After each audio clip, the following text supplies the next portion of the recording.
Palakkad Mannarkkad MES കല്ലടി കോളേജിലെ union തെരഞ്ഞെടുപ്പിൽ SFIക്ക് vote ചെയ്ത KSU പ്രവർത്തകർക്കെതിരെ നടപടിയെടുക്കുമെന്ന് KSU സംസ്ഥാന നേതൃത്വം.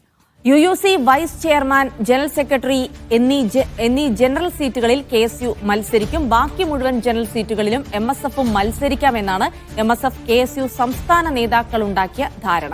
ഒരു ജനറൽ സീറ്റിലേക്ക് പോലും KSU നോമിനേഷൻ നൽകിയില്ലെന്നും KSU സംസ്ഥാന നേതൃത്വം അറിയിക്കുന്നു. കോളേജിൽ മുന്നണി മര്യാദ KSU പാലിച്ചില്ലെന്നാണ് MSFിന്റെ ആരോപണം. സാജിദ് അജ്മൽ വിശദാംശങ്ങൾ നൽകാൻ പാലക്കാട്ട് നിന്ന്. സാജിദ്, അങ്ങനെയൊക്കെ ആയിരുന്നു ധാരണ, പക്ഷേ അത് എവിടെയാണ് പാളിയത്, പൊളിഞ്ഞത്, ആരാണത് പൊളിച്ചത്, ഇപ്പോഴത്തെ അവസ്ഥ എന്താ?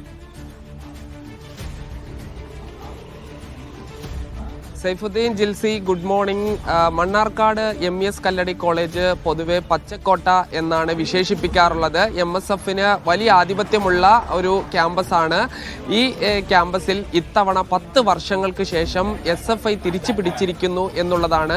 ഈ SFIയെ സംബന്ധിച്ചിടത്തോളം അടിയന്തരാവസ്ഥ കാലത്ത് മുഹമ്മദ് മുസ്തഫ കൊല്ലപ്പെട്ട ഒരു ക്യാമ്പസ് കൂടിയാണ്. അതുകൊണ്ട് അത് തിരിച്ചു പിടിച്ചതിൻ്റെ വലിയ ഒരു ആവേശം SFIക്ക് ഉണ്ട്. ഇതിൽ ഈ മുന്നണി മര്യാദ KSU പൂർണ്ണമായി ലംഘിച്ചു എന്നുള്ളതാണ് MSFിന്റെ ആരോപണം. ഇതിൽ MSFിന്റെ സംസ്ഥാന നേതൃത്വവും KSUവിന്റെ സംസ്ഥാന നേതൃത്വവും ഉണ്ടാക്കിയിരുന്ന ഒരു ധാരണ എന്ന് പറയുന്നത് ഈ ജനറൽ സീറ്റുകൾ പരസ്പരം വെച്ചുമാറുക എന്നുള്ളതാണ്. നമ്മൾ അവിടെ ഒരു പാർലമെന്റ് രീതിയിലുള്ള തെരഞ്ഞെടുപ്പാണ്. ക്ലാസ് റപ്പുകൾ വിജയിച്ചവരിൽ നിന്ന് ജനറൽ സീറ്റിലേക്ക് മത്സരിക്കുക എന്നുള്ളതാണ്.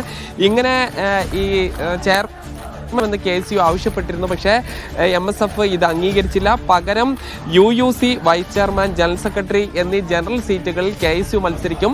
ബാക്കി എല്ലാ ജനറൽ സീറ്റുകളിലും ചെയർമാൻ ഉൾപ്പെടെയുള്ള ജനറൽ സീറ്റുകളിൽ KSU മത്സരിക്കും എന്നുള്ളതായിരുന്നു തീരുമാനിച്ചിരുന്നത്. എന്നാൽ അത്തരം ഒരു നിർദ്ദേശം സംസ്ഥാന ജില്ലാ നേതൃത്വം ഈ KSUവിൻ്റെയും MSFിൻ്റെയും കോളേജ് നേതാക്കൾക്ക് നൽകുകയും ചെയ്തിരുന്നു. പക്ഷേ ഈ കോളേജ് തെരഞ്ഞെടുപ്പ്, ഈ ക്ലാസ് റപ്പ് തെരഞ്ഞെടുപ്പ് കഴിഞ്ഞതിന് ശേഷം ഒരു ജനറൽ സീറ്റിലേക്ക് പോലും നോമിനേഷൻ നൽകാൻ KSUവിൻ്റെ നേതാക്കൾ തയ്യാറായില്ല. പകരം ഇവർ MSFന് വോട്ട് ചെയ്യുകയും ചെയ്തില്ല, SFIക്ക് വോട്ട് ചെയ്യുകയാണ് ചെയ്തത്. ഇങ്ങനെ ക്രോസ് വോട്ട് ചെയ്ത സംഭവത്തിൽ ഈ നടപടി എടുക്കുമെന്നാണ് KSU നേതൃത്വം ഇപ്പോൾ പറയുന്നത്. അത് അടുത്ത ദിവസങ്ങളിലായി ഈ നടപടി ഉണ്ടാകാനുള്ള സാധ്യതയാണ് ഉള്ളത്. എന്തായാലും അതോടൊപ്പം തന്നെ ഏറ്റവും പ്രധാനപ്പെട്ട കാര്യം, ഈ ഫ്രറ്റേണിറ്റിക്ക് 3 ക്ലാസ് റപ്പുകൾ ലഭിച്ചിരുന്നു. ഇതിൽ ഫ്രറ്റേണിറ്റിയും SFIയെ പിന്തുണച്ചു എന്നുള്ളതാണ്. അതിന് പകരമായി ഈ ജനറൽ ക്യാപ്റ്റൻ സ്ഥാനത്തേക്ക് SFI മത്സരിക്കാതെ അത് ഫ്രറ്റേണിറ്റിക്ക് നൽകുകയും അതിൽ ഫ്രറ്റേണിറ്റി സ്ഥാനാർത്ഥി വിജയിക്കുകയും ചെയ്തു.